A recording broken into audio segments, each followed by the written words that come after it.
सभी भक्तों को जय श्री राम। तो आइए, जो हमने ये सुनहरा सफ़र रामचरितमानस का जो सुनहरा सफ़र शुरू किया है, उस पे एक बार फिर से चलते हैं और संध्या का पाठ शुरू करते हैं, जहां हमने इसे आज सुबह विश्राम दिया था। दोहा। तहाँ राम रघुबंस मनी, सुनई महा महिपाल, भंजे उच्चाप प्रयास बिनु, जिमि गज पंकज नाल। हे महाराज, सुनिए वहां, अर्थात जहां ऐसे ऐसे योद्धा हार मान गए, रघुवंश मणि श्री रामचंद्र जी ने बिना ही प्रयास शिवजी के धनुष को वैसे तोड़ डाला जैसे हाथी कमल की डंडी को तोड़ डालता है। सुनी सरोष भृगुनाय कुआए, बहुभांति तिन्ह आँखि दिखाए, देखी राम बलु निज धनु दीन्हा, करी बहु बिनय गवनु बन कीन्हा। धनुष टूटने की बात सुनकर परशुराम जी क्रोध भरे आए और उन्होंने बहुत प्रकार से आंखें दिखलाई। अंत में उन्होंने श्री रामचंद्र जी का बल देखकर उन्हें अपना धनुष दे दिया और बहुत प्रकार विनती करके वन को गमन किया। राजन रामु अतुल बल जैसे, तेज निधान लखनऊ पुनि तैसे, कंपहि भूप बिलोकत जाके, जिमि गजहरी किशोर के ताके। हे राजन, जैसे श्री रामचंद्र जी अतुलनीय बली हैं, वैसे ही तेज निधान फिर लक्ष्मण जी भी हैं, जिनके देखने मात्र से राजा लोग ऐसे कांप उठते थे जैसे हाथी सिंह के बच्चे के ताकने से कांप उठते हैं। देव देखी तब बालक दो, अब न आँखि तर आवत को, दूत बचन रचना प्रिय लागी, प्रेम प्रताप वीर रस पागी। हे देव, आपके दोनों बालकों को देखने के बाद अब आंखों के नीचे कोई आता ही नहीं, अर्थात हमारी दृष्टि पर कोई चढ़ता ही नहीं। प्रेम प्रताप और वीर रस में पगी हुई दूतों की वचन रचना सबको बहुत प्रिय लगी। सभा समेत रऊ अनुरागे, दूत न देन निछावर लागे, कही अनीति ते मूद ही काना, धमरु बिचारी सब ही सुख माना। सभा सहित राजा प्रेम में मगन हो गए और दूतों को निछावर देने लगे। उन्हें निछावर देते देखकर यह नीति विरुद्ध है ऐसा कहकर दूत अपने हाथों से कान मूंदने लगे। धर्म को विचार कर उनका धर्म युक्त बर्ताव देखकर सभी ने सुख माना। दोहा। तब उठी भूप वशिष्ठ कहूँ, दीन ही पत्रिका जाई, कथा सुनाई गुर ही सब सादर दूत बोलाई। तब राजा ने उठकर वशिष्ठ जी के पास जाकर उन्हें पत्रिका दी और आदर पूर्वक दूतों को बुलाकर सारी कथा गुरु जी को सुना दी। सुनी बोले गुरु, अति सुख पाई, पुण्य पुरुष कहाँ मही सुख छाई, जिमि सरित सागर महु जाही, यद्यपि ताहि काम न नाही।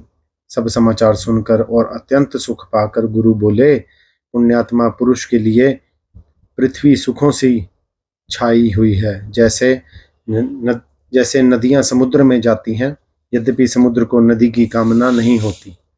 तिमि सुख संपत्ति बिनहि बोलाए, धर्मशील पहि जाई सुभाए, तुम्हा गुरु विप्र धेनु सुर बिसेबी, तसी पुनीत कौशल्या देवी।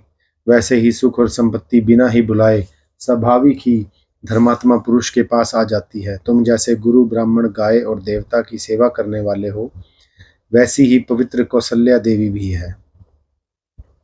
सुकृति तुम्हें समान जग माही, भयो न है को होने नाही, तुम्हते अधिक पुण्य बढ़ काके, राजन राम सरिस सुत जाके। तुम्हारे समान पुण्यात्मा जगत में ना कोई हुआ है, ना है और ना होने का ही है।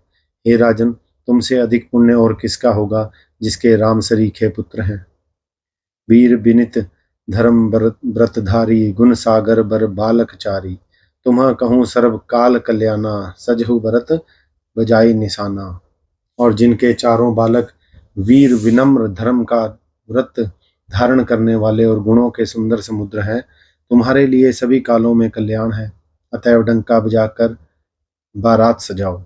दोहा। चलहु बेगी सुनी गुरु बचन, बेल भले ही नाथ सिरुनाई, भूपति गवने भवन तब, दूतन वासुदेवाई। और जल्दी चलो, गुरुजी ने ऐसा वचन कहकर हे नाथ बहुत अच्छा कहकर और सिर नवाकर तथा दूतों को डेरा दिलवाकर राजा महल में गए। रनिवास बुलाई, जनक पत्रिका बाची सुनाई। सुनी संदेशु सकल हर्षानी, अपर कथा सब भूप बखानी। राजा ने सारे रनिवास को बुलाकर जनक जी की पत्रिका बांच कर सुनाई। समाचार सुनकर सब रानियां हर्ष से भर गई। राजा ने फिर दूसरी सब बातों का अर्थात जो दूतों के मुख से सुनी थी उनका भी वर्णन किया। प्रेम प्रफुल्लित राजहि रानी, मन हो सिखिनी सुनी बारिद बानी। मुदित असीस देहि गुरु नारी, मुदित असीस देहि गुरु नारी, अति आनंद मगन मतहारी। प्रेम में प्रफुल्लित हुई रानियां ऐसे सुशोभित हो रही हैं जैसे मोरनी बादलों की गरज सुनकर प्रफुल्लित होती है। बड़ी बूढ़ी अथवा गुरुओं की स्त्रियां प्रसन्न होकर आशीर्वाद दे रही हैं। माताएं अत्यंत आनंद में मगन हैं। लही परस पर अति प्रिय पाती, हृदय लगाई जुड़ा वहीं छाती। राम लखन के कीर्ति करनी, बारही बार भूप बरबरनी। उस अत्यंत प्रिय पत्रिका को आपस में लेकर सब हृदय से लगाकर छाती शीतल कर रही हैं। राजाओं में श्रेष्ठ दशरथ जी ने श्री राम लक्ष्मण की कीर्ति और करनी का बारंबार वर्णन किया। मुनि प्रसादु कही द्वार सिधाए, रानी नह तब महिदेव बुलाए। दिए दान आनंद समेता, चले विप्रवर आशीष देता। यह सब मुनि की कृपा है, ऐसा कहकर वे बाहर चले गए। तब रानियों ने ब्राह्मणों को बुलाया और आनंद सहित उन्हें दान दिए। श्रेष्ठ ब्राह्मण आशीर्वाद देते हुए चले। सोरठा जाचक लिए हंकारी दीनहि, निछावरी कोटि विधि। जिरु जीवहि सुतचारी, चक्रवर्ती दशरथ के। फिर भिक्षुकों को बुलाकर करोड़ों प्रकार की निछावरें उनको दी। चक्रवर्ती महाराज दशरथ के चारों पुत्र चिरंजीवी हों। कहत चले पहिरे पटनाना, हर्षि हने गह गहे निशाना। समाचार सब लोग न पाए, लागे घर घर होन बधाई। यों कहते हुए वे अनेक प्रकार के सुंदर वस्त्र पहन पहन कर चले। आनंदित होकर नगाड़े वालों ने बड़े जोर जोर से नगाड़ों पर चोट लगाई। सब लोगों ने जब यह समाचार पाया तब घर घर बधावे होने लगे। भुवन चारि दस भरा उछाहु, जनक सुता रघुबीर बियाहु।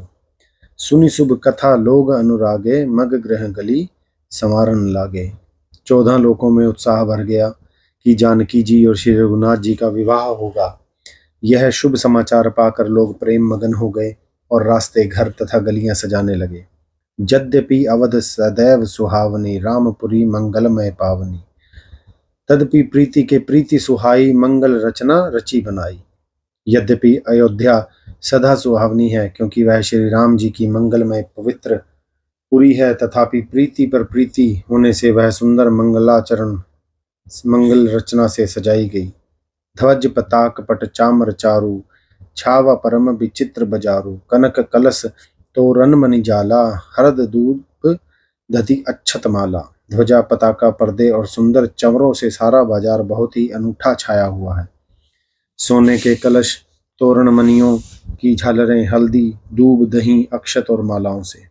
दोहा मंगलमय निज निज भवन, लोगन रचे बनाई। बिथि सींची चतुर सम, चौके चारु पुराई। लोगों ने अपने अपने घरों को सजाकर मंगलमय बना लिया।